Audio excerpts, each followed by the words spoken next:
Welcome to the last breakfast. Please enjoy the video. You act now. Expose the bleeding site and position the victim so you can work safely. Once done, place the tourniquet 2 to 3 inches above the wound, avoiding joints.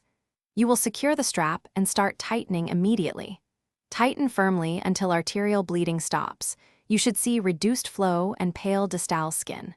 Make sure to write or tag the time of application where it's visible. These first moves stop life-threatening blood loss while you prepare for definitive care.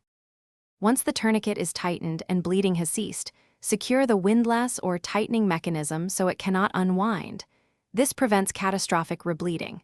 You should anchor the strap with its clip or secondary strap and use a stick or built-in windlass to hold tension.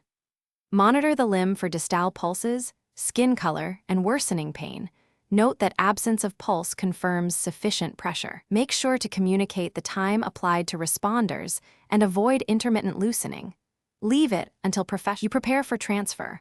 When EMS arrives, clearly state the exact time of application and any changes in bleeding or sensation. If bleeding persists despite a correctly placed tourniquet, apply a second tourniquet proximal to the first and tighten until control is achieved. If the device slips or was placed too distal, do not loosen. Reapply a new tourniquet closer to the torso and tighten firmly. Remember, don't remove tourniquets in the field. Let trained clinicians decide when it's safe. Thanks for watching. If this was helpful, leave a like and consider subscribing. See you next time.